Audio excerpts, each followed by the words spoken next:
নমস্কার, আমি সাধন রায়। আমার আজকের লেখা সুরের অমর পথিক, আমার কণ্ঠে।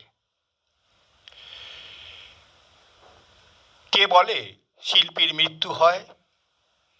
কিছু কণ্ঠ সময়ের নয়, তারা জন্ম নেয় অনন্তের জন্যে। সেই অনন্তেরই এক দীপ্ত নাম কিশোর কুমার।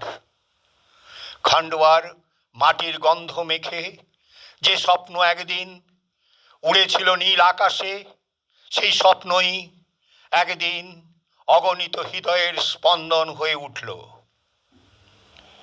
তুমি ছিলে না শুধু গায়ক, তুমি ছিলে হাসির উজ্জ্বল রোদ্দুর, অভিনয়ের দুরন্ত স্রোত, সুরস্রষ্টার নীরব সাধনা, সৃজনের অন্তহীন অভিযাত্রী। তোমার কণ্ঠে ছিল আনন্দের ভাষা, ছিল বিরহের আশ্রয়।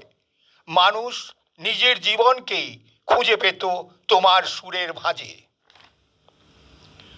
জিন্দেগি এক সফর হ্যায় সুহানা শুধু একটি গান নয়, জীবনকে আলিঙ্গন করার মন্ত্র।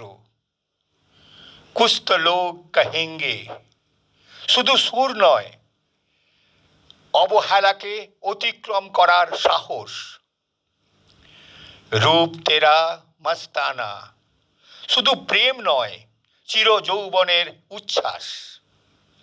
তুমি শিখিয়েছ শিল্প মানে শুধু কণ্ঠ নয়, মানুষের হৃদয়ে চিরকাল বেঁচে থাকার সাধনা। আজও কোনো নিঃসঙ্গ সন্ধ্যায়, কোনো দীর্ঘ পথের ক্লান্ত বিকেলে হঠাৎ তোমার গান ভেসে এলে মনে হয় জীবন এখনো অপার সুন্দর। সময় এগিয়ে যায়, মানুষ বদলে যায়, প্রজন্মের পর প্রজন্ম পেরিয়ে যায়, কিন্তু সত্যিকারের শিল্প কখনো পুরনো হয় না। তুমি নেই, তবু প্রতিটি সুরে আছো, আছো প্রতিটি স্মৃতিতে, আছো প্রতিটি ভালোবাসায়। যতদিন মানুষের হৃদয়ে স্বপ্নের প্রদীপ জ্বলবে, ততদিন তোমার কণ্ঠ ধ্রুবতারার মতো দেখাবে।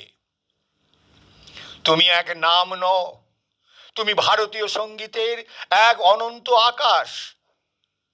তুমি এক শিল্পী নও, তুমি সময়কে অতিক্রম করা অনির্বাণ সুর। তাই আজ তোমার জন্মদিনে ফুল নয়, শ্রদ্ধা নয়, থাক হৃদয়ের অকৃত্রিম ভালোবাসা। কারণ তুমি হারিয়ে যাওনি, তুমি বেঁচে আছো প্রতিটি গানে, প্রতিটি নিঃশ্বাসে, প্রতিটি মানুষের মনের গভীরে। শুভ জন্মদিন হে সুরের অমর পথিক। তোমার গানই আমাদের পথ চলার হোক আলো, তোমার সুরই আমাদের হোক অনন্ত প্রেরণা।